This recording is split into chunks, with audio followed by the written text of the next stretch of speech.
Lecture में। हाँ ये रहा।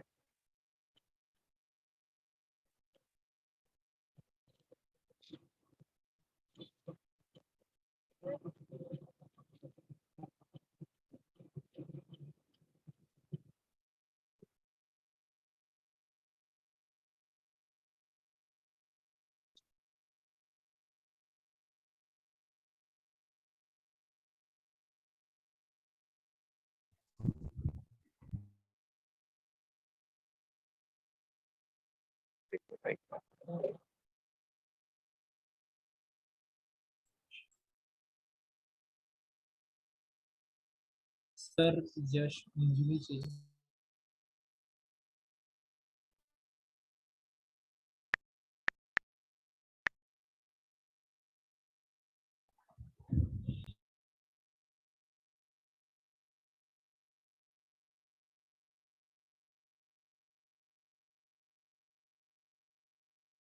देखो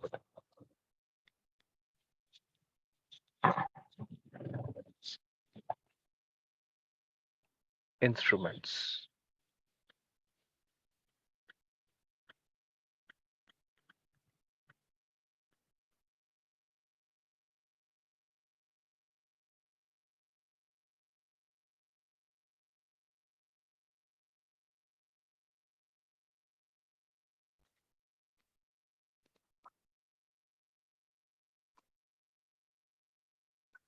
सबसे पहले अपन बात करते हैं किसकी, galvanometer.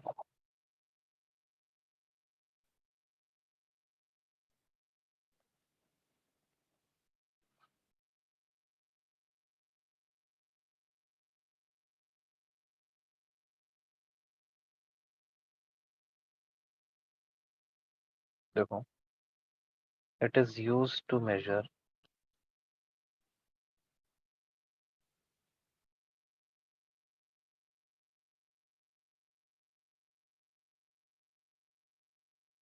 small currents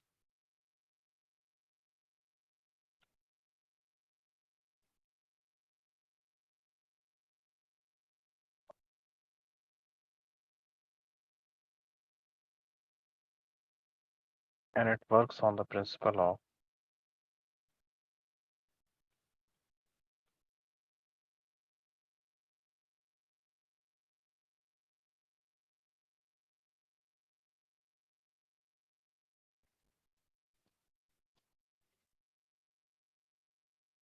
hello sir, वो PAV2 में लेक्चर है। हाँ तो स्टार्ट तो कर दिया ना भैया, वो तो गए 10 मिनट हैं। ठीक है।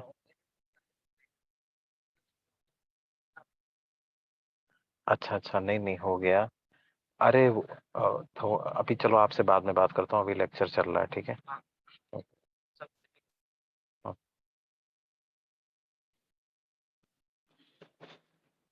It is used to measure small currents. It works on the principle of torque experienced by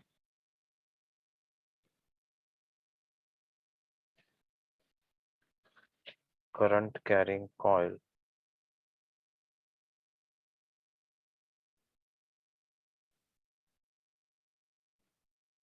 in magnetic field.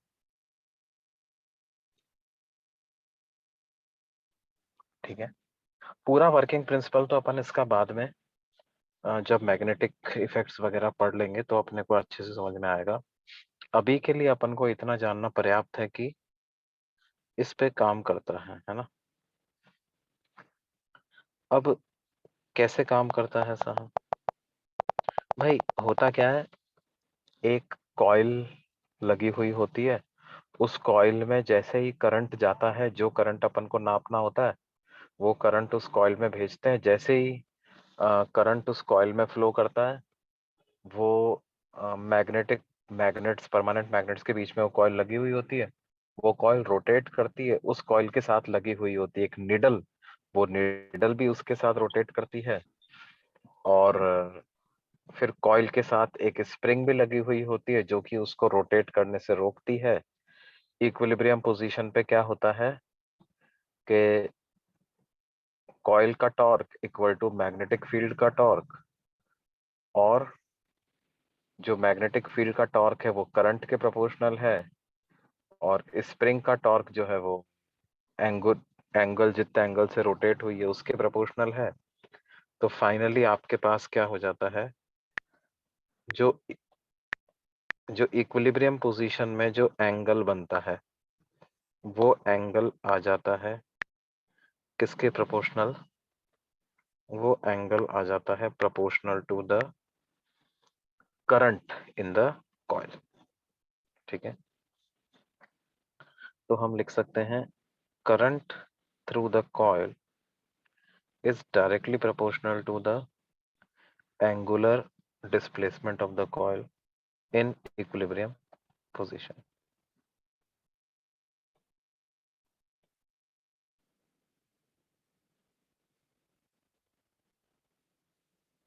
है ना, क्योंकि इक्विलिब्रियम पोजीशन में क्या होता है, टॉर्क ऑफ मैग्नेटिक फील्ड बराबर हो जाता है टॉर्क ऑफ स्प्रिंग, और मैग्नेटिक फील्ड का जो टॉर्क होता है वो करंट के डायरेक्टली प्रोपोर्शनल होता है, और स्प्रिंग का टॉर्क थीटा के डायरेक्टली प्रोपोर्शनल होता है। तो फाइनली क्या होता है कि डिफ्लेक्शन इन द निडल होता है, angular deflection in the needle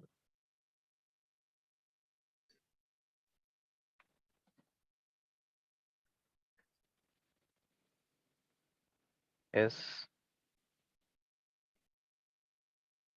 directly proportional to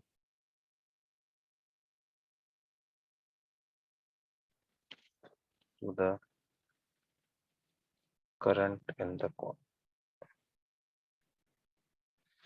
Angular deflection in the needle is directly proportional to the current in the coil. Theta is directly proportional to current.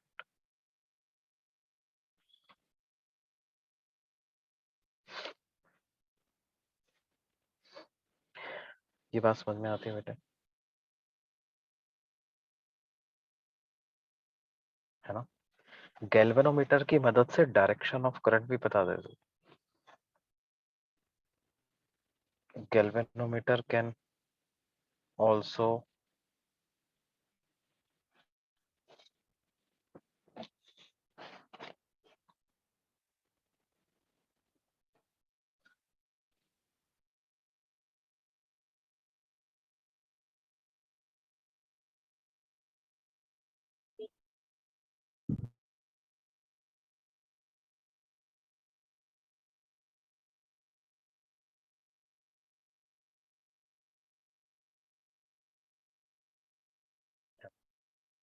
Galvanometer का जो circuit symbol होता है ना वो ऐसा होता है,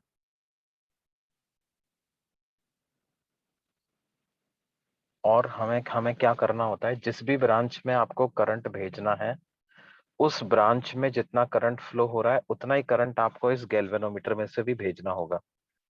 तो वो जो करंट आप गैल्वेनोमीटर में भेजोगे वो अंदर जाकर के एक कॉइल लिपटी हुई होती है सिलेंड्रिकल कोर पे, उस कॉइल में से उतना ही करंट फ्लो होता है, और उतना ही करंट उस कॉइल में फ्लो होता है तो क्या होता है, वो कॉइल पे करंट के प्रोपोर्शन में टॉर्क लगता है, तो उसकी वजह से वो डिस्प्लेस होती है।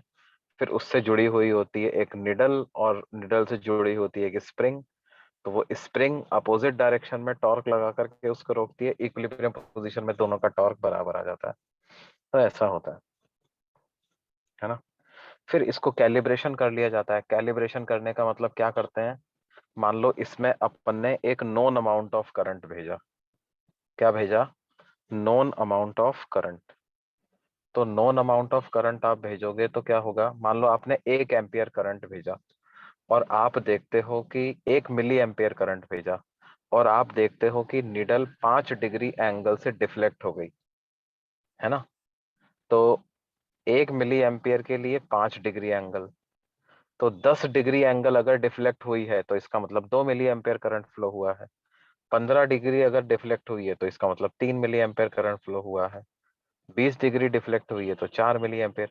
तो ऐसे अलग अलग डिग्री वाली पोजीशन पे आप अलग अलग करंट की वैल्यू लिख देते हो। इसको बोलते हैं कैलिब्रेशन ऑफ गैल्वेनोमीटर। ये बात समझ में आती है बच्चों? लेकिन इस गैल्वेनोमीटर की कुछ लिमिटेशंस होती हैं। There are certain limitations of this galvanometer. क्या होती हैं वो देखो। सर लास्ट में। लास्ट पेज देखना, एक मिनट रुक जाओ।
कर लिया, नोट कर लिया।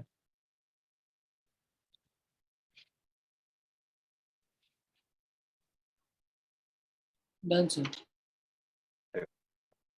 लिमिटेशंस ऑफ गैल्वेनोमीटर क्या होती है कि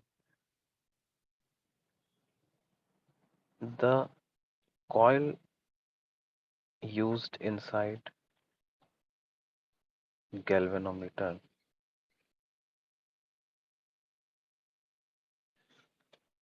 has a very small resistance.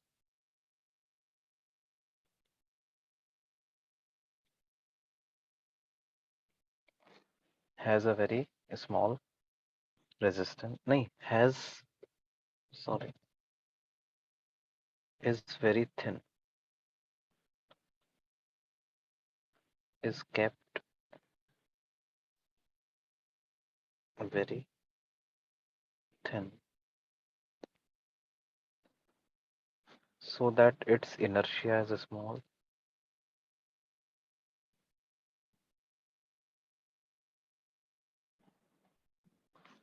and hence it can be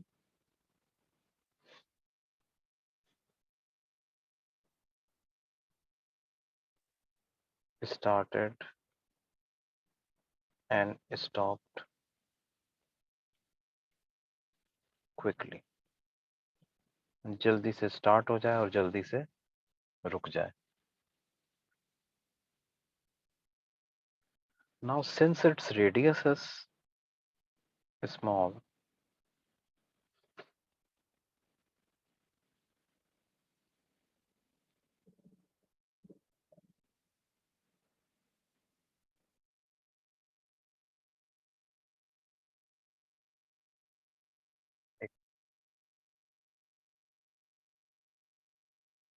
hello hello, हाँ हाँ मामा जी। नहीं नहीं नहीं, हाँ नहीं बोलो, लेकिन बोलो, आप बोलो। हाँ हाँ, ठीक है ठीक है।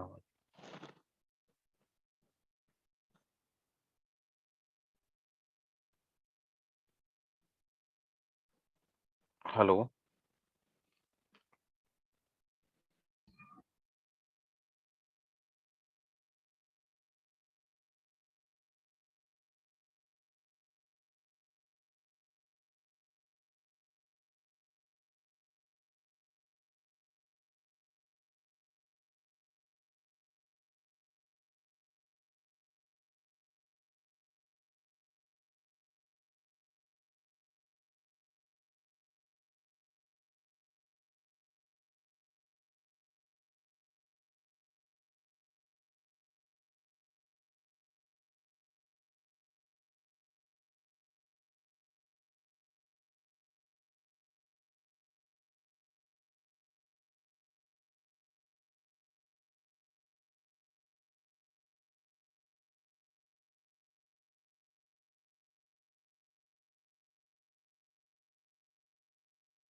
हाँ बच्चों, सॉरी, मेरे को बीच में, देखो ये क्या है, उसका क्योंकि रेडियस ऑफ क्रॉस सेक्शन छोटा होता है तो इसकी वजह से,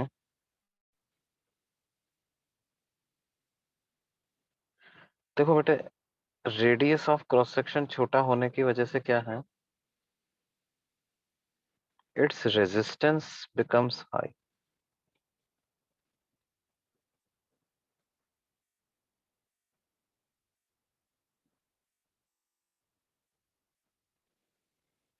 अब देखो दिक्कत क्या हो गई है, थिन है, इसका मतलब मास तो हो गया कम, और रेजिस्टेंस हो गया high.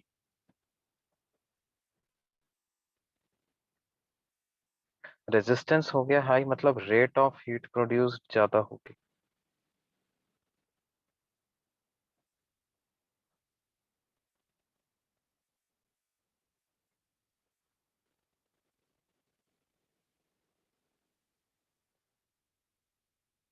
Rate of heat produce जो होगी वो ज्यादा होगी, और मास कम है, इसका मतलब क्या है, एम एस डेल्टा क्यू को एम एस डेल्टा टी लिखें अपन, डेल्टा क्यू को लिखें एम एस डेल्टा टी।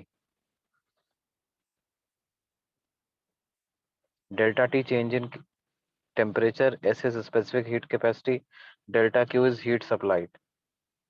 तो जो चेंज इन टेम्परेचर आ जाएगा वो आ जाएगा delta Q upon M S. तो मास कम है तो चेंज इन टेम्परेचर ज्यादा हो जाएगा। इसका मतलब क्या है, द कॉइल गेट्स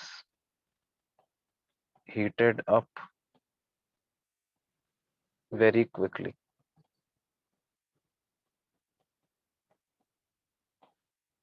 और coil gets heated up very quickly इसका मतलब क्या है, the coil gets heated up very quickly इसका मतलब क्या है,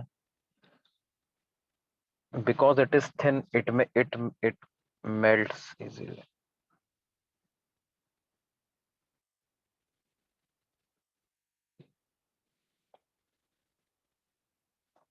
है ना, तो इस वजह से क्या है, hence पहला लिमिटेशन इसका ये है, large amount of current cannot be passed through it।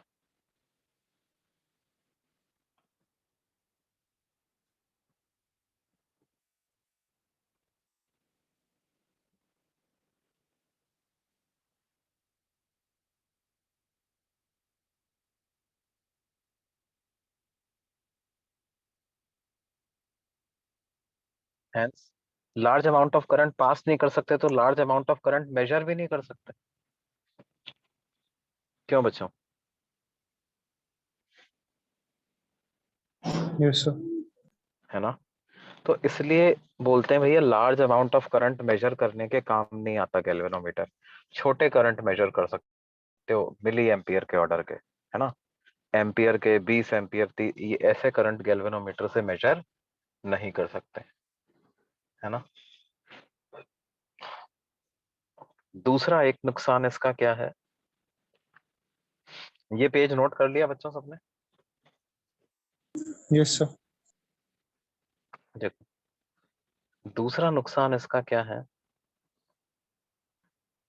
कि देखो आप गैल्वेनोमीटर को कैसे लगाओगे, जिस भी रेजिस्टर में से करंट नापना है उस रेजिस्टर के साथ सीरीज में ही तो लगाओगे गैल्वेनोमीटर, है ना। तो आप समझो कि जैसे ये एक रेजिस्टर है 4 ओम, और ये मैंने बैटरी लगा रखी है उसके अक्रॉस 20 वोल्ट की। तो कितना करंट फ्लो होगा इसमें से बेटे, 5 एम्पियर का करंट फ्लो होगा कि नहीं,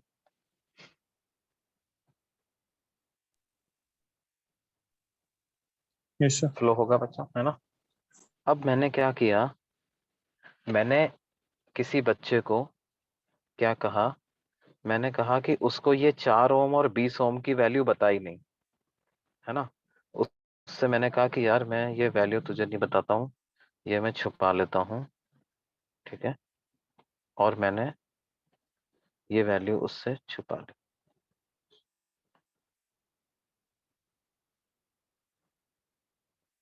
मैंने कहा यार कोई बैटरी है, कोई रेजिस्टर है, अब तुम क्या करो, अब तुम एक गैल्वेनोमीटर की मदद से इसको मेजर करो। उसको एक गैल्वेनोमीटर दे दिया, तो उसने क्या किया, गैल्वेनोमीटर उसके पास था, उसके पास गैल्वेनोमीटर था। उसने गैल्वेनोमीटर को इस रेजिस्टर के साथ सीरीज में कनेक्ट कर दिया, सो दैट क्या हो जाए, सॉरी मैंने बैटरी की पोलैरिटी उल्टी कर दी है, सो दैट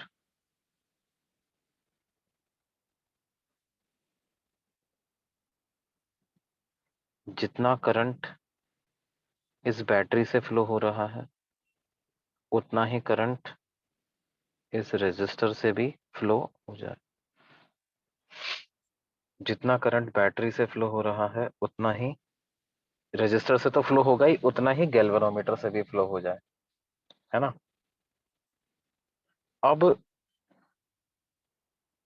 अब मान लो कि गैल्वेनोमीटर की कॉइल का रेजिस्टेंस 1 ओम है।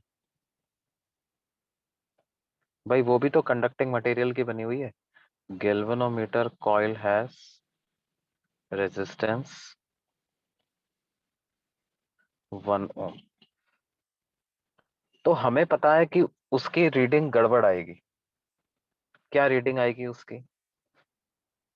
4 एम्पियर। उसकी उसकी रीडिंग आ जाएगी, एक तरीके से इक्विवेलेंट डायग्राम इसका कैसा बन जाएगा, गैल्वेनोमीटर को 1 ओम का रेजिस्टर मान लो, ये पहले से कितना रेजिस्टर था, 4 ओम का, और ये बैटरी कितने थी, 20 वोल्ट की, ये 4 ओम का था ना।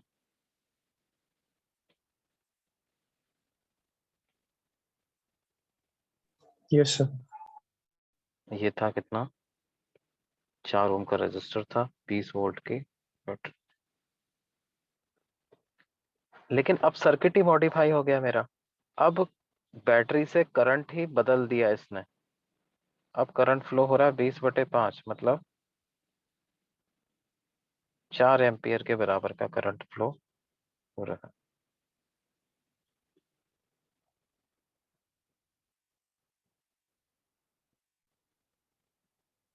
करंट जो फ्लो हो रहा है वो कितना फ्लो हो रहा है, 4 एम्पियर का करंट फ्लो हो रहा है।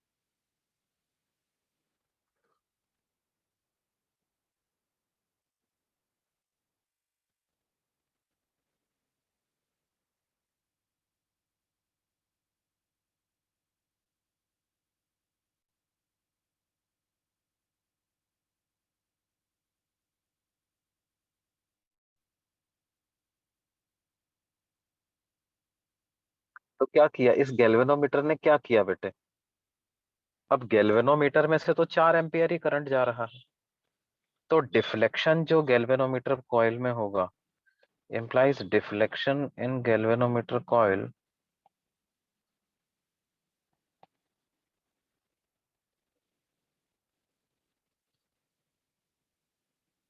will report a 4 ampere current, है ना। गैल्वेनोमीटर कॉइल 4 एम्पियर करंट बताएगी, लेकिन वास्तव में हमारे सर्किट में कितना करंट जा रहा था, 5 एम्पियर करंट जा रहा था। तो बेसिकली गैल्वेनोमीटर क्या करता है, the high resistance of galvanometer coil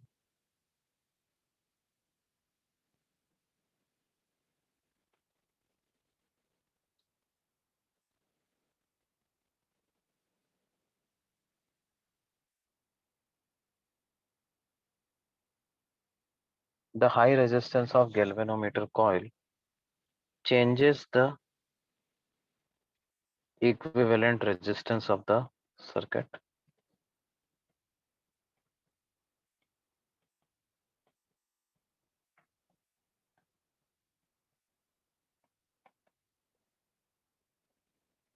है ना, and hence there occurs an error in current measurement.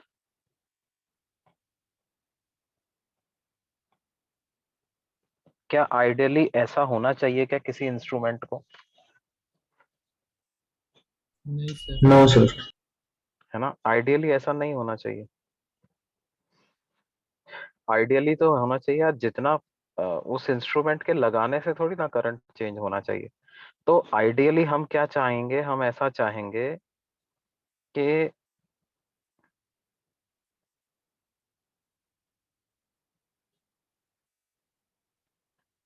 Ideally हम चाहेंगे ऐसा होना चाहिए कि गैल्वेनोमीटर जो मेरा इंस्ट्रूमेंट हो वो ऐसा हो कि उसका खुद का रेजिस्टेंस कम से कम हो, है ना, स्पेशली अगर आप उसको सीरीज में लगाना चाहते हो।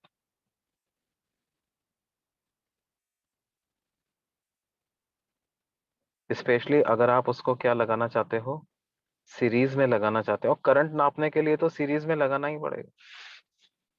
करंट नापने के लिए तो क्या करना पड़ेगा, उसको सीरीज में लगाना ही पड़ेगा। ठीक है, तो ये दो लिमिटेशंस होती हैं। पहली लिमिटेशन क्या है, ज्यादा करंट नापने के लिए यूज में नहीं लिया जा सकता, कॉइल इसकी बर्न हो जाती है, थिन कॉइल होती है।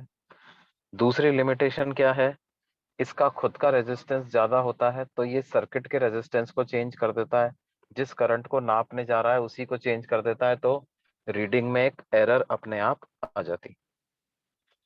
ठीक है, तो इस लिमिटेशन की वजह से, इस लिमिटेशन की वजह से क्या करते हैं, गैल्वेनोमीटर का एक एडवांस डिवाइस होता है जिसको बोलते हैं अमीटर, है ना। सर एक टू सेकंड। रिमूव, क्या बेटे, सर एक सेकंड, लास्ट में सेकंड। एक minute.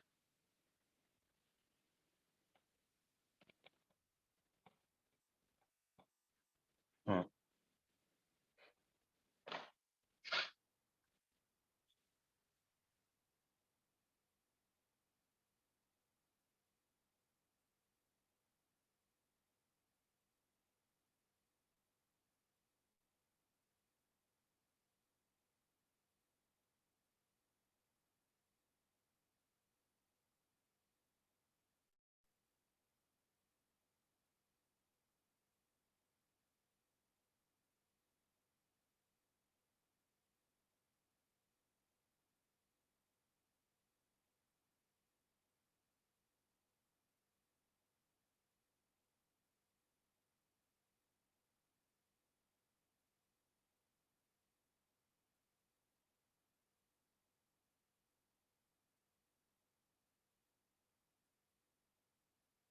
Done sir.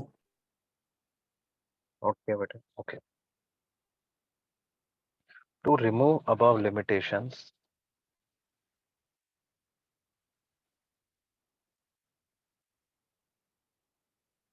galvanometer coil is shunted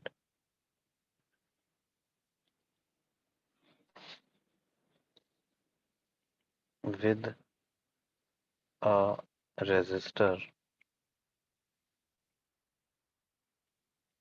of a small resistance, and the device thus formed is called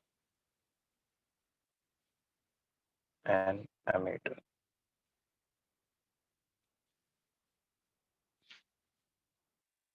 मतलब ये जो गैल्वेनोमीटर की कॉइल है, हम क्या करेंगे, उसके साथ पैरेलल में एक स्मॉल रेजिस्टेंस लगा देते हैं, और इस रेजिस्टेंस को बोलते हैं शंट रेजिस्टेंस।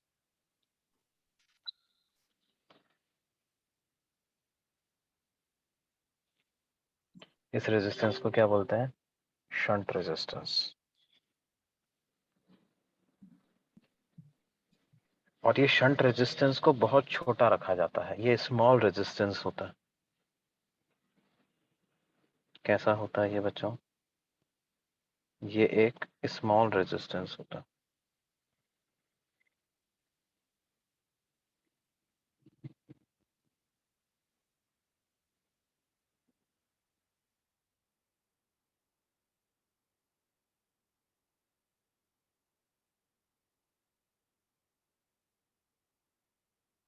है ना?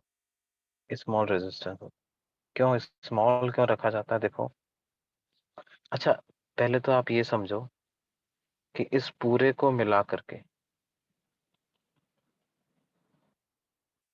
इस कंप्लीट सेटअप को बोल देते हैं क्या? एक एमीटर,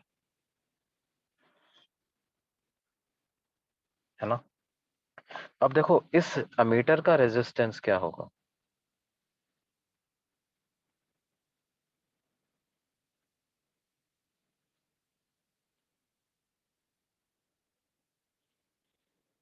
क्या होगा? Resistance of galvanometer into shunt resistance upon resistance of galvanometer plus shunt resistance.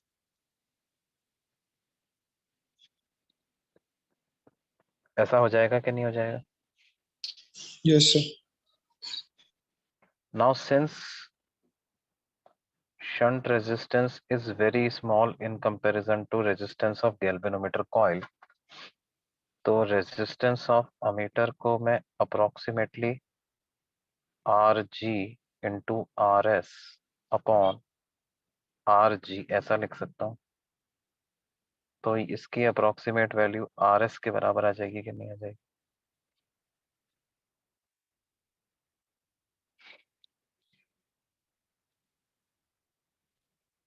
Yes, sir. है ना?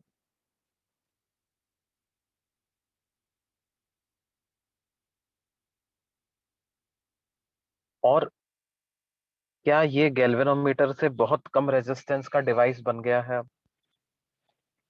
Yes, sir. Hence, the device thus formed, मतलब that is ammeter has very small resistance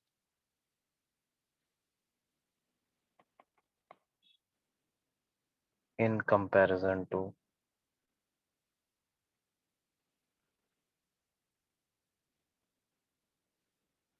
the galvanometer।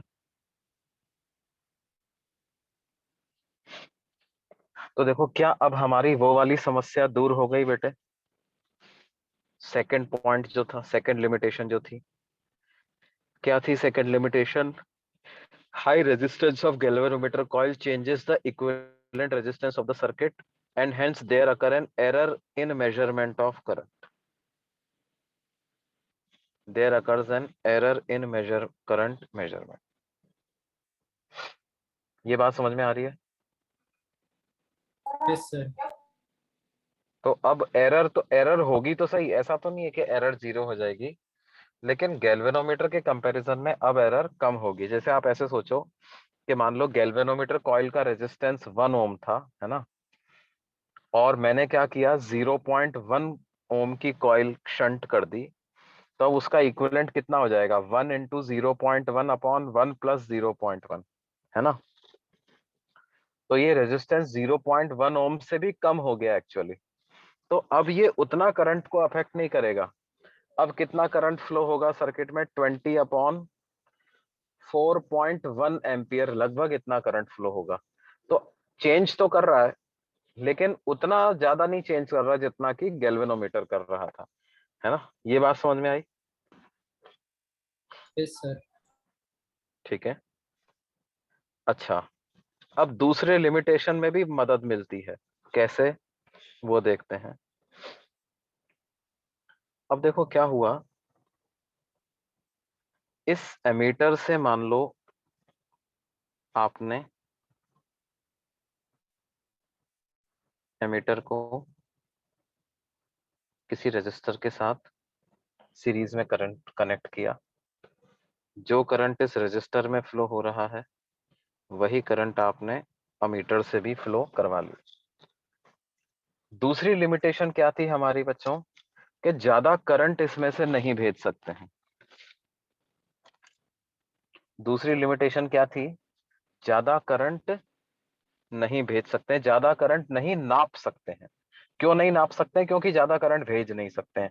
क्यों ज्यादा current भेज नहीं सकते हैं, क्योंकि गैल्वेनोमीटर की जो कॉइल होती है वो बहुत पतली होती है, और ज्यादा करंट भेजोगे तो आई स्क्वायर आर की वजह से करंट ज्यादा है, तो पावर यानी ज्यादा एनर्जी पर सेकंड प्रोड्यूस होगी, और क्योंकि बहुत पतली है, मास बहुत कम है, उसका टेम्परेचर तेजी से बढ़ जाएगा, वो पिघल जाएगी।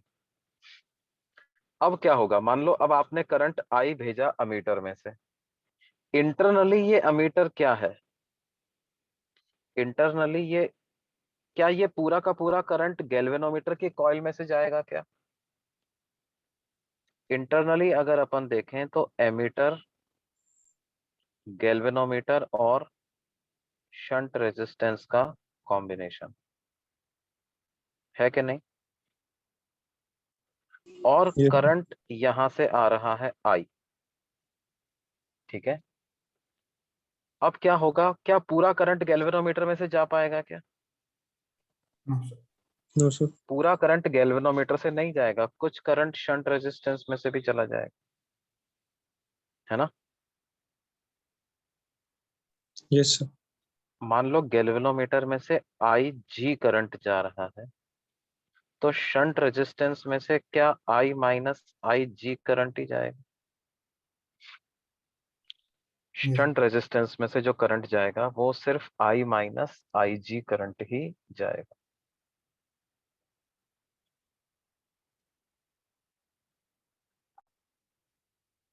है ना। अच्छा, हमने ये पढ़ा था कि रेजिस्टर्स पैरेलल में होते हैं तो current inverse ratio of resistance में डिवाइड होता है। Yes, sir.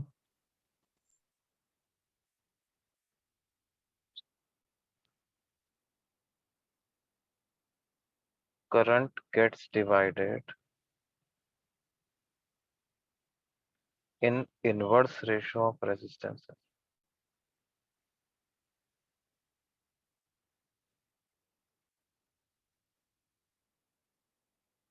ऐसा होता है कि नहीं होता बेटे? Current gets divided in inverse ratio of resistance. बोलिए। Yes, sir.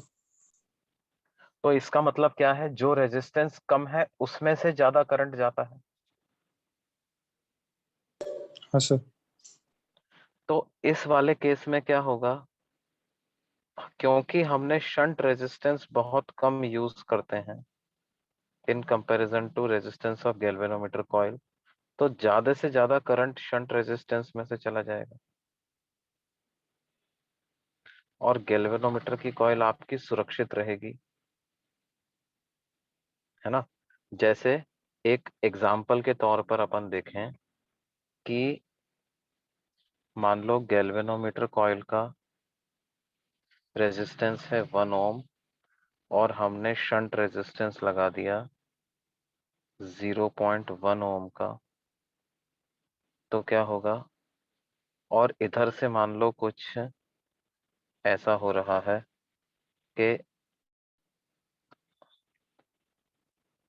11 एम्पियर करंट आ रहा है। कितना करंट आ रहा है? 11 एम्पियर। तो क्या होगा, यहां से मान लो करंट गया आई जी, तो इधर से चला जाएगा 11 माइनस आई जी, है ना। तो दोनों के अक्रॉस ड्रॉप बराबर बराबर आएगा, यानी कि देखो आई जी इंटू आर जी, क्या इसको 11 minus I ji into shunt resistance ऐसा लिख सकता हूं कि नहीं लिख सकता बेटे? ये आई जी आर जी क्या हो गया, आई जी आर जी हो गया इन दोनों पॉइंट के बीच का potential difference, current into resistance. और 11 minus I ji into R S क्या हो गया, इन दोनों पॉइंट के बीच का पोटेंशियल डिफरेंस। हो गया कि नहीं? Yes sir. और ये दोनों पैरेलल में कनेक्टेड हैं, तो इन दोनों पॉइंट का पोटेंशियल सेम है, तो पोटेंशियल डिफरेंस जो इसके अक्रॉस है वही इसके अक्रॉस आना चाहिए। तो इस बेसिस पर देखो, आई आर जी और आर एस की वैल्यू पुट कर दो आप, तो आ जाएगा आई जी इंटू आर जी को रख देंगे 1, ये बराबर होगा 11 माइनस आई जी, और आर एस को रख देंगे 0.1, है ना।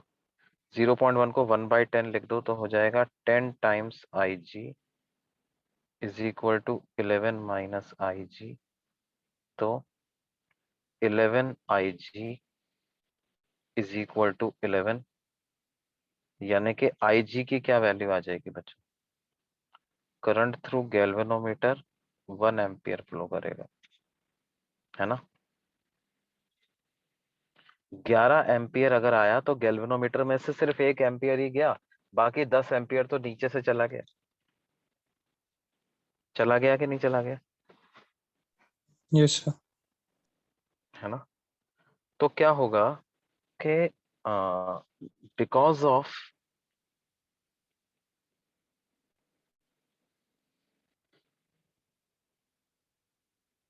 very small value of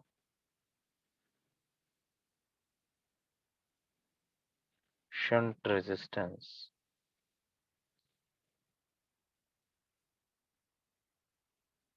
connected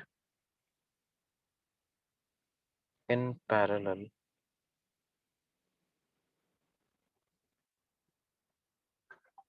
with galvanometer coil, because of very small value of shunt resistance connected in parallel with galvanometer coil, the current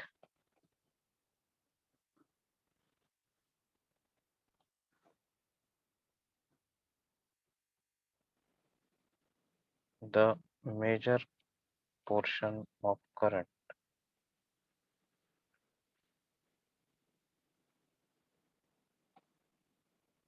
which enters ammeter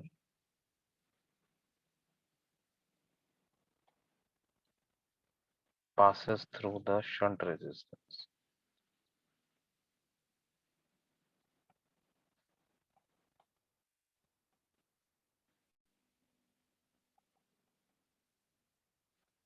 Implies coil of galvanometer remains protected.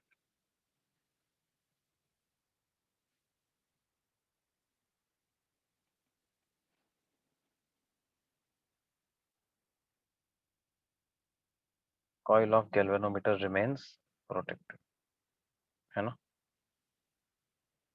क्या ये बात समझ में आती है बच्चों? Yes, sir. हाँ बोलिए। सर सर जो हाँ, करंट गैल्वेनोमीटर के थ्रू गया है तो वो कैसे मेजर करेगा? अब वो मेजर कैसे करें? हाँ हाँ, बड़ा अच्छा सवाल पूछा है तुमने, है ना। वेरी नेचुरल क्वेश्चन के यार। अब चलो मान लिया गैल्वेनोमीटर की कॉइल बच गई, लेकिन अब गैल्वेनोमीटर में जो डिफ्लेक्शन आएगा वो तो उसमें जो छोटा करंट गया उसके प्रोपोर्शन में आएगा, है ना। लेकिन मेरे को तो नापना ये वाला करंट है, मेरे को ये करंट थोड़ी नापना है, मेरे को तो ये आई नापना है। और ये आई तो गैल्वेनोमीटर में से गया ही नहीं, ज्यादा से ज्यादा इधर चला गया, इसमें से तो उसका बहुत ही छोटा सा हिस्सा गया।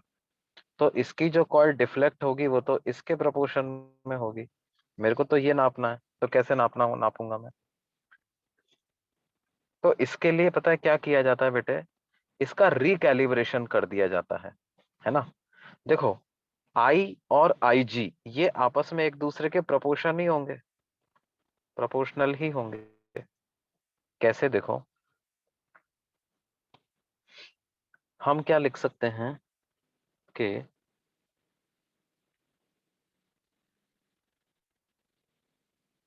if this is galvanometer and we have connected a resistor in parallel with the galvanometer, तो इसमें से करंट अगर फ्लो हो रहा है कितना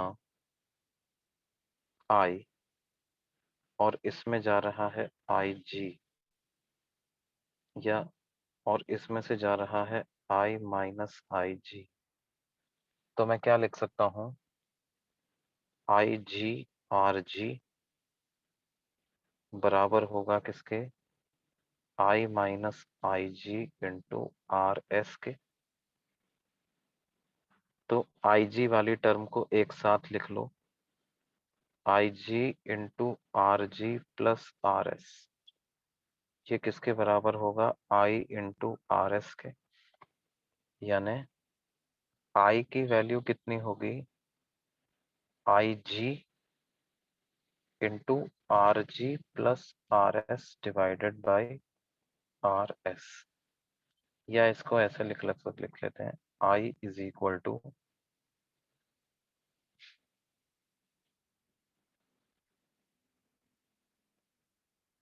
I is equal to IG into 1 plus RG by RS।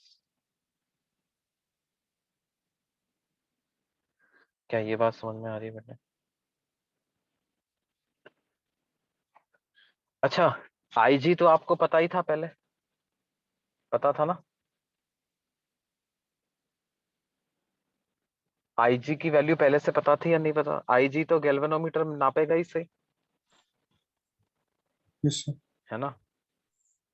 आपको बस क्या करना है, और अच्छा, for a given galvanometer and given shunt resistance 1 plus RG by RS is a constant value।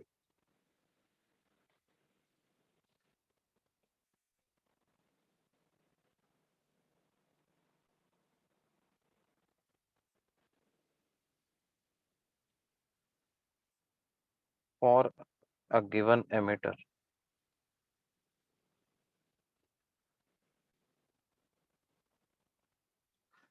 तो आपको क्या करना है, multiply all the readings of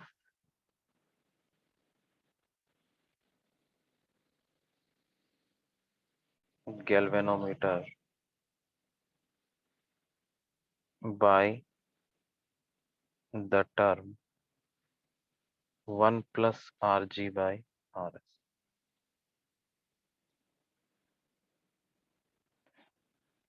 Multiply all the readings of galvanometer by the term 1 plus RG by RS।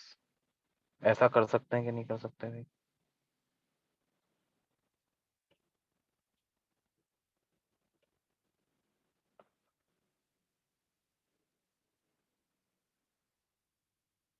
बोलिए बच्चों।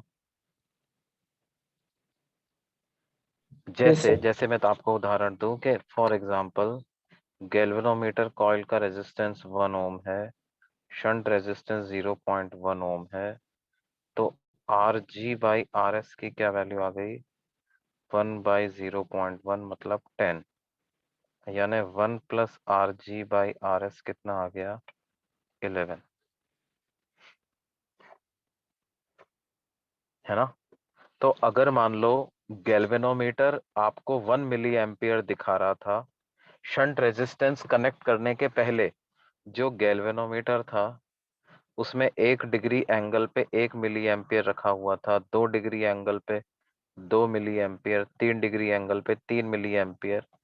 तो अब आपको समझ जाना है कि अगर 1 मिली एम्पियर करंट गैल्वेनोमीटर में से फ्लो हो रहा है तो अमीटर में से 11 मिली एम्पियर फ्लो हो रहा होगा। अगर ये 2 मिली एम्पियर है तो ये 22 मिली एम्पियर हो गया है। अगर ये 3 मिली एम्पियर है तो ये 33 मिली एम्पियर एमीटर में से फ्लो हो रहा है ना?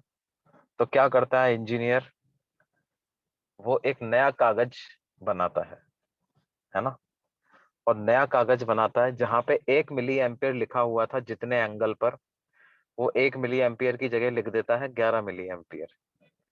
जहां पे 2 मिली एम्पियर लिखा हुआ था, भाई वो ऐसा यूजर को थोड़ी मैकेनिज्म समझाओगे तुम, जो एंड यूजर है, जो बेचारा एमीटर का यूज करने वाला है ना। एमीटर का यूज तो कई लोग यूज करते हैं, ठीक है। जो अपना जो घर पे इलेक्ट्रिशियंस आते हैं वो भी एमीटर का यूज करते हैं। They don't know all this physics and everything. घरों में भी कई लोगों के एमीटर वमीटर लगा हुआ होता है। तो हाउस होल्ड वाले आदमी को या जनरल लेमैन को थोड़ी तुम फिजिक्स समझाते बैठोगे। उसको तो भाई फाइनल आंसर चाहिए, कितना करंट आ रहा है। उसको ये मतलब नहीं है तुमने कैसे निकाला। तो तुम क्या करो, जो तुम्हारा गैल्वेनोमीटर का कागज था उसको ये 11 के फैक्टर से मल्टीप्लाई करके बेच दो बाजार में, तो वो तुम्हारा एमीटर तैयार हो जाएगा। 11 मतलब जो भी 1 + Rg/Rs का फैक्टर आ रहा है उससे मल्टीप्लाई कर दो।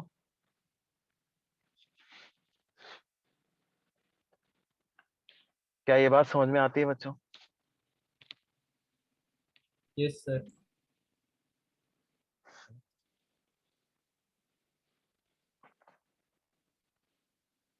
तो तुम्हारा जवाब मिल गया, तुम्हारे सवाल का जवाब मिल गया तुमको, भाई कैसे होता है ये, यस है ना। हाँ, ऑब्वियसली क्या होगा, ऑब्वियसली अमीटर कितना मैक्सिमम करंट मेजर कर सकता है उस पे भी एक लिमिटेशन तो रहेगी ही, सही है ना।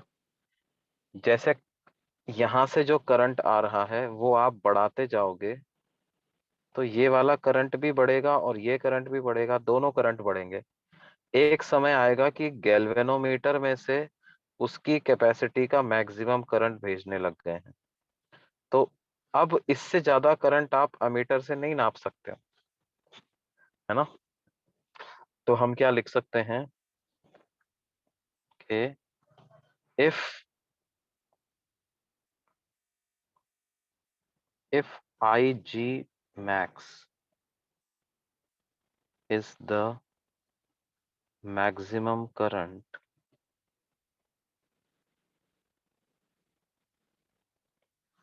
that can be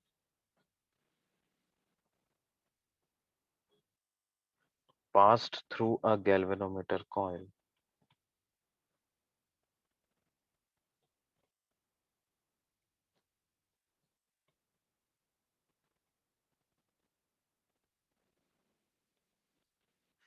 then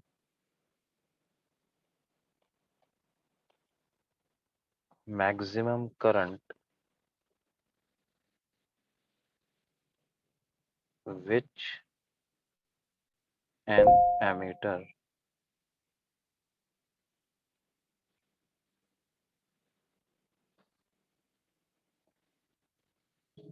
can measure is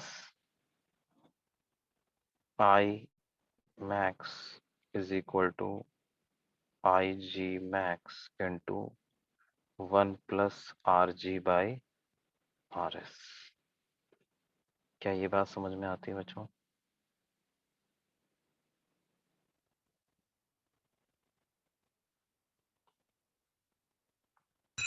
Yes, sir.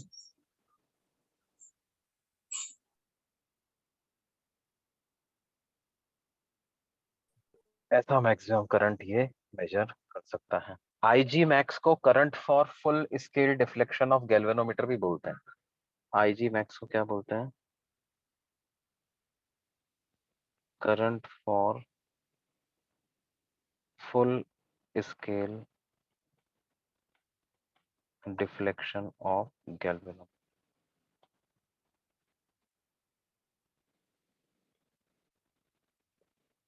And I max current for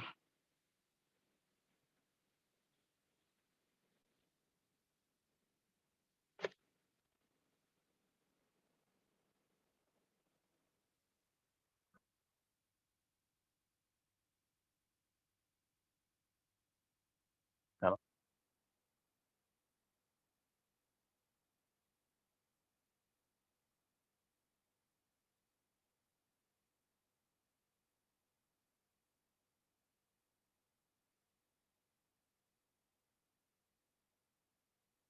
जैसे मानो मैं आपको एक एग्जांपल देता हूं। के लिखो, क्वेश्चन लिखो आप लोग, है ना, लिखो। अ गैल्वेनोमीटर कॉइल, सर 7:45 से मैथ्स का लेक्चर हम लोग का। कितने कितने बजे से? 7:45। मैथ्स का टाइम टेबल गलत दिया है, लेक्चर नहीं है, बाकी 2 क्लासेस में नहीं है।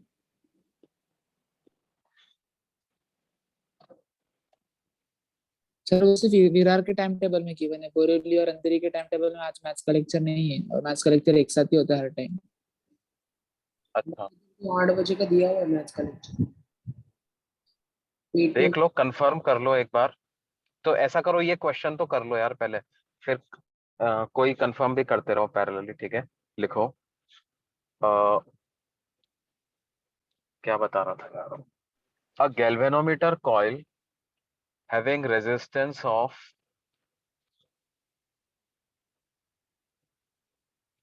1 ओम। लिख रहे हो ना क्वेश्चन, में डिक्टेट करा रहा हूं, मैं लिख नहीं रहा हूं, ठीक है। तुम लिखो, अ galvanometer coil having resistance of 1 ohm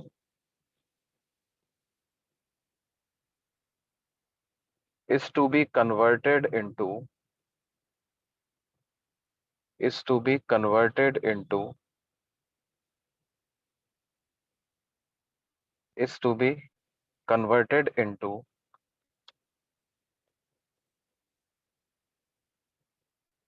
an ammeter is to be converted into an ammeter which can measure currents up to which can measure currents up to which can measure currents up to 1 ampere, which can measure currents up to 1 ampere, ठीक है।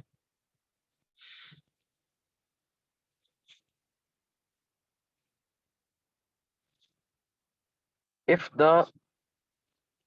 the resistance, if the maximum current that can be passed through galvanometer coil, if the maximum current that can be sir screen passed through, हाँ हाँ screen दिख जाएगी। if the maximum current that can be passed through galvanometer coil, if maximum current that can be passed through galvanometer coil is 1 milliampere, if maximum current that can be passed through galvanometer coil is 1 milliampere, then sir screen share of है। find the shunt resistance which must be used. Then find the shunt resistance which must be used, है ना।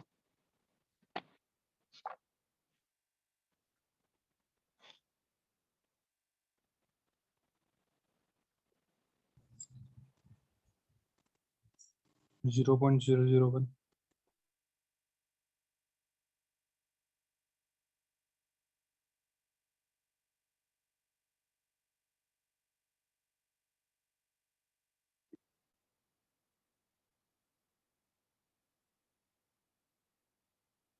देखो क्या क्या दिया हुआ है।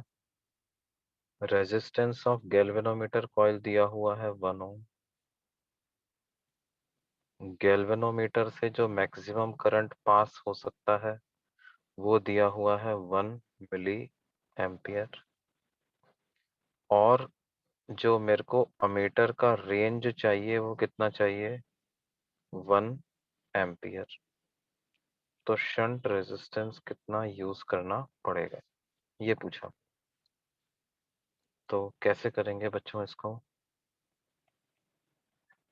हम लिखेंगे formula I max is equal to IG max into 1 plus R G by R S, यानी 1 plus R G by R S की क्या वैल्यू आ गई, I max upon I G max.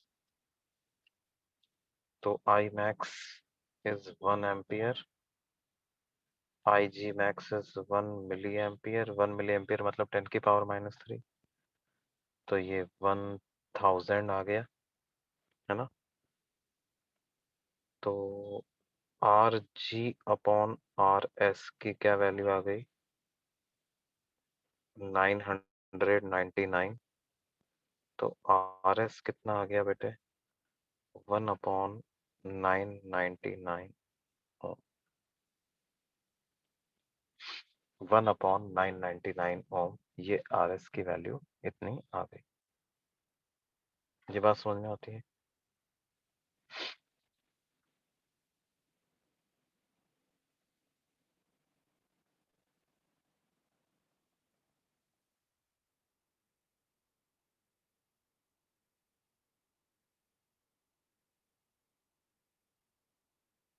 बोलो बच्चों। Yes sir. Yes sir. Okay,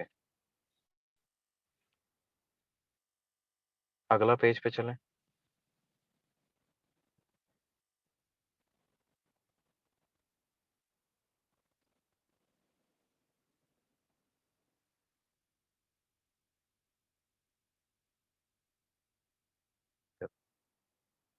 अब ये ideal ammeter क्या होता है ना। Ideal ammeter is the one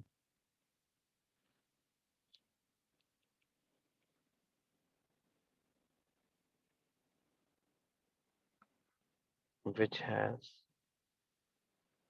zero resistance। Ideal ammeter क्या होता है, एक ऐसा एमीटर होता है जिसका रेजिस्टेंस कितना होता है बेटे, 0। An ideal emitter is the one which has zero resistance,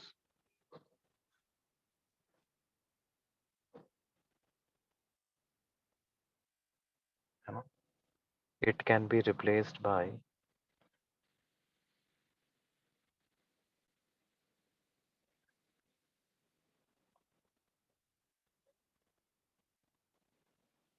an ideal wire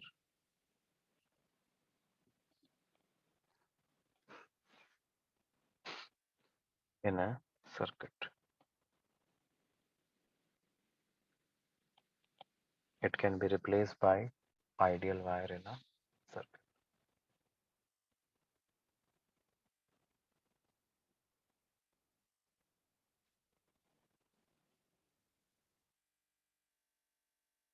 ठीक है बेटे।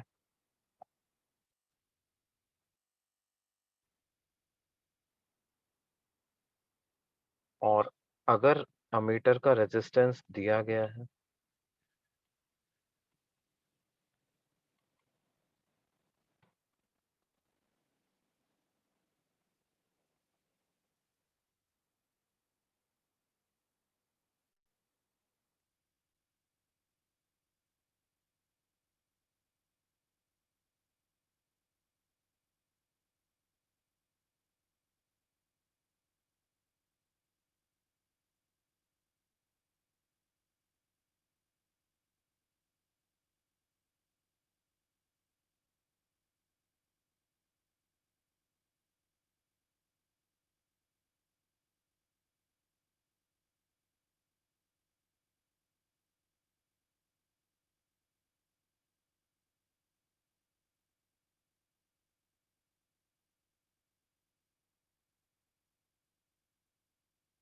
ये बात समझ में आती है बच्चों। Yes sir. ठीक है, फिर हम बात करते हैं अब किसकी, वोल्ट मीटर की। मैथ्स का लेक्चर तो नहीं है ना अभी तुम्हारा। 8 बजे से सर। 8 बजे से, ठीक है। देखो वोल्ट मीटर क्या होता है, it is an instrument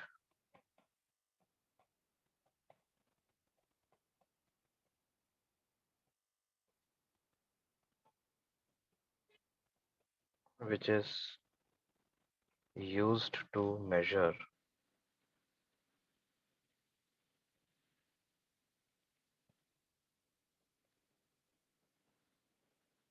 potential difference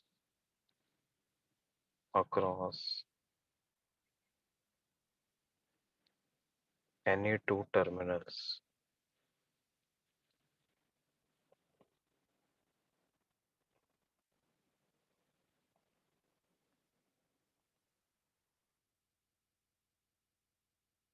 In a given circuit, which is used to measure potential difference across any two terminals in a given circuit. और इसका सिंबल ऐसा होता है, ठीक है। अच्छा, मान लो जैसे ये सर्किट है, इसमें आपको क्या करना है,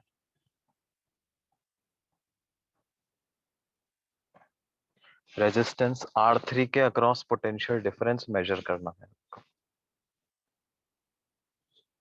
R3 का वोल्टेज ड्रॉप कितना आ रहा है वो मेजर करना है। तो कैसे कनेक्ट करोगे इसको बच्चों, वोल्ट मीटर को? क्या करेंगे, R3 के साथ पैरेलल में कनेक्ट कर देंगे, ताकि जो ड्रॉप R3 के अक्रॉस आ रहा है वही इस वोल्ट मीटर के अक्रॉस भी आ जाए, है ना।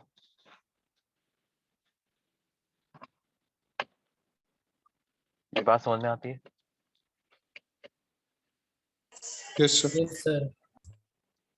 अब देखो क्या होगा, इंटरनली अगर हम देखें तो इंटरनली इसमें होता गैल्वेनोमीटर ही है। इंटरनली इसके अंदर क्या होता है, इंटरनली इसके अंदर एक गैल्वेनोमीटर ही होता है ना। भाई लोगों ने ये कहा, लोगों ने कहा कि अच्छा करंट तो नाप लिया हमने, है ना, मतलब गैल्वेनोमीटर की कॉइल में डिफ्लेक्शन के प्रोपोर्शन में करंट है, ये आपको पता है। Current is proportional to deflection, that we know, right. That means current we have determined, current पता कर लिया है हमने, है ना। We have determined the value of current. तो क्या उस करंट को गैल्वेनोमीटर के रेजिस्टेंस से मल्टीप्लाई करके पोटेंशियल डिफरेंस नहीं डिटरमाइन कर सकता हूं?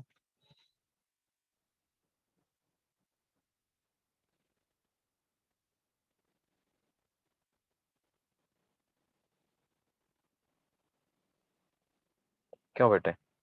और गैल्वेनोमीटर की कॉइल का रेजिस्टेंस तो पता है ना हमको, गैल्वेनोमीटर की कॉइल का रेजिस्टेंस तो हमको पता है। तो बस आप क्या करो, फिर से जो आपका कागज है यहाँ पे, जहां पे लिखा हुआ है आपने 1 milli ampere, 2 milli ampere, 3 milli ampere, 4 milli ampere, 5 milli ampere, ऐसे ऐसे करंट लिखा हो ना गैल्वेनोमीटर में, है ना। मतलब 5 डिग्री डिफ्लेक्शन होता है तो 1 मिली एम्पियर करंट फ्लो हो रहा है। तो मान लो ये जो गैल्वेनोमीटर का रेजिस्टेंस है ये 1 ओम है, तो आप 1 मिली एम्पियर को काट के यहाँ पर 1 मिली वोल्ट लिख दो ना, इसको काट करके यहाँ पर 2 मिली वोल्ट लिख दो, इसको काट करके 3 मिली वोल्ट लिख दो, इसको काट करके 4 मिली वोल्ट लिख दो, तो आपका वोल्ट मीटर तैयार हो गया है। क्यों बेटे?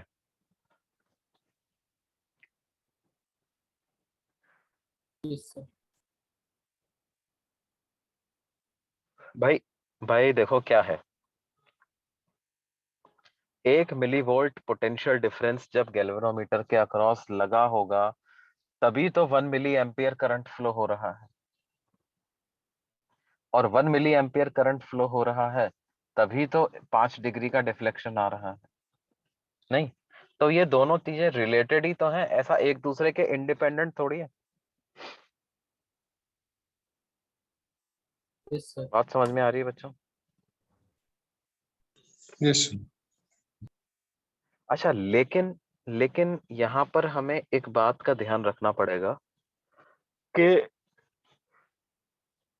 देखो फिर से वही वाली बात है कि मान लो ये सर्किट है आपका, और आपने कहा कि साहब मेरे को क्या करना है, R3 के अक्रॉस पोटेंशियल डिफरेंस नापना है। तो जो पोटेंशियल डिफरेंस R3 के अक्रॉस आ रहा था, वही मैंने क्या कर दिया, गैल्वेनोमीटर के अक्रॉस भी अप्लाई कर दिया, है ना।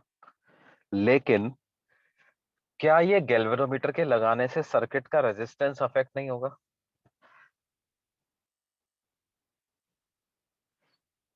या वोल्ट मीटर के लगाने से सर्किट का रेजिस्टेंस अफेक्ट नहीं होगा?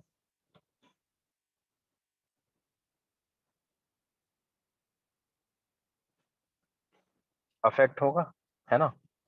सर्किट का रेजिस्टेंस अफेक्ट होगा तो करंट अफेक्ट होगा, करंट अफेक्ट होगा तो वोल्टेज अफेक्ट होगा।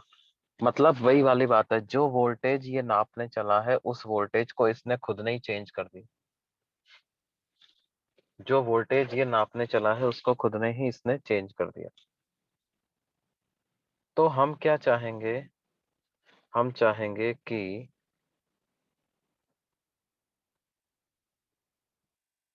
Volt meter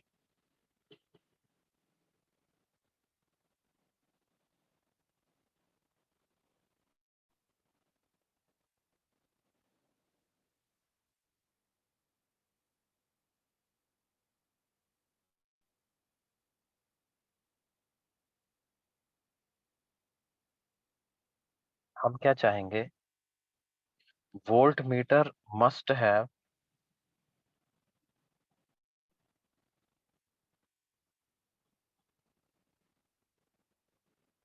a very high resistance.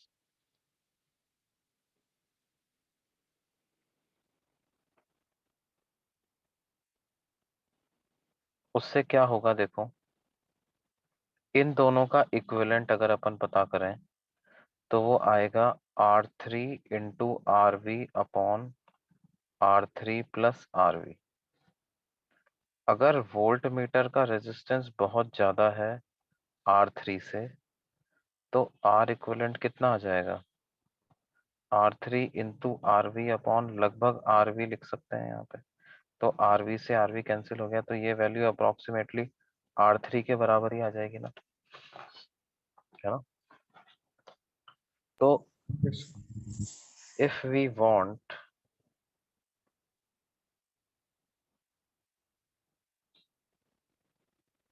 that voltmeter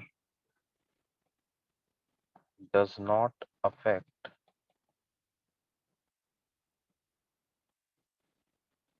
resistance of the circuit,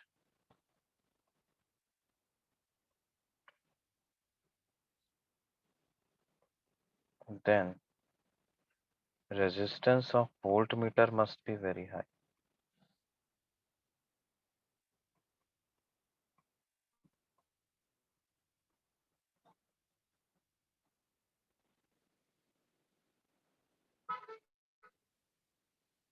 Resistance of voltmeter must be very high. तो क्या करते हैं, to convert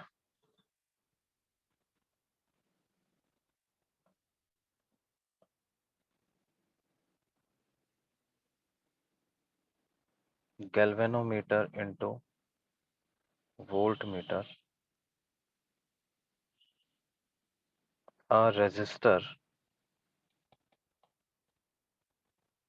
of high resistance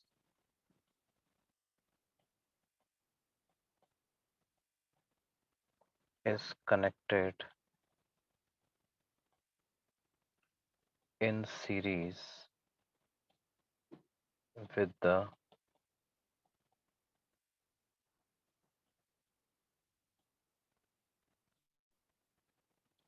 galvanometer, जैसे galvanometer की कॉइल है तो इसके साथ सीरीज में एक रेजिस्टेंस कनेक्ट कर देते हैं और इस पूरे डिवाइस को क्या बोल देते हैं, एक वोल्ट मीटर, है ना। और वोल्ट मीटर की रीडिंग क्या बताई जाती है, जो गैल्वेनोमीटर की रीडिंग है उसको मल्टीप्लाई कर दिया जाता है आर जी प्लस आर से। रेजिस्टेंस ऑफ वोल्ट मीटर होता है R G plus are.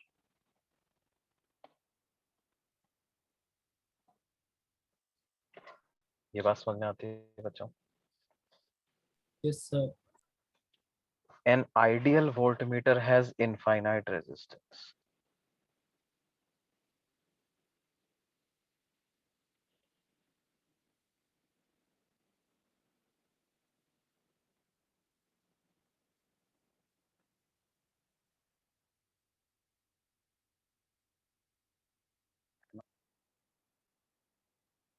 So ideal voltmeters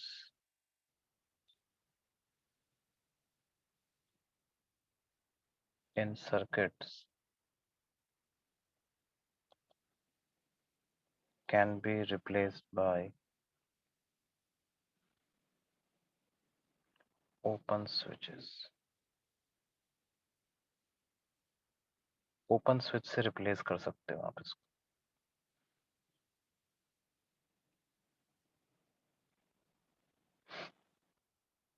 है ना। मतलब जैसे कोई आपसे कहे कि अब ये हमारा एक सर्किट है, ये 1 ओम का रजिस्टर है, ये 2 ओम का रजिस्टर है, ये 3 ओम का रजिस्टर है और इसके अक्रॉस मैंने एक आइडियल वोल्टमीटर लगा रखा है। ये 18 वोल्ट की बैटरी है। V is ideal voltmeter.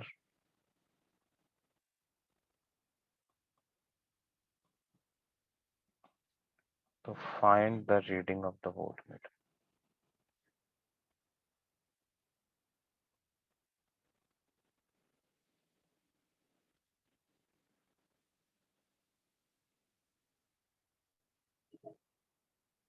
Find the reading of the voltmeter.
Sir हाँ बेटे। सर अभी मैथ्स का क्लास है। हाँ हाँ तो जाओ भाई, इसकी रीडिंग बता जाओ बस। तो देखो इस सर्किट को कैसा बना सकते हैं हम, जैसा कि मैंने कहा था आइडियल वोल्टमीटर को अपन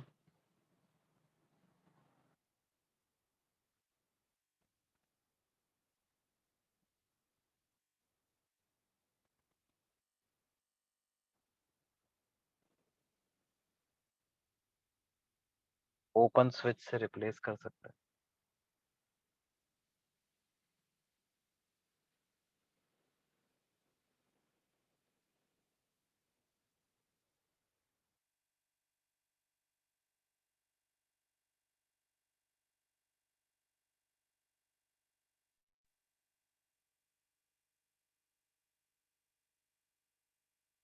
है ना? तो बेसिकली अगर ये ओपन स्विच है तो इसमें से कोई करंट जाएगा नहीं, तो ये तीनों रेजिस्टर्स सीरीज में ही रहेंगे। तो करंट कितना फ्लो होगा? 18/1 + 2 + 3, तो मतलब 3 एम्पियर। यानी रीडिंग ऑफ वोल्ट मीटर कितनी आ जाएगी? वोल्ट मीटर वही तो पड़ेगा जो 2 ओम रेजिस्टर के अक्रॉस ड्रॉप आ रहा है, वही तो वोल्ट मीटर पड़ेगा, है ना? तो रीडिंग ऑफ वोल्ट मीटर को क्या लिखेंगे?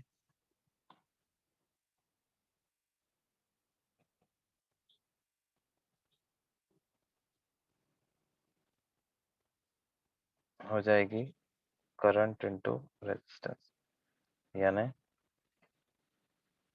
3 ampere into 2 ohm, that is 6 volt. क्या ये बात समझ में आती है? Yes.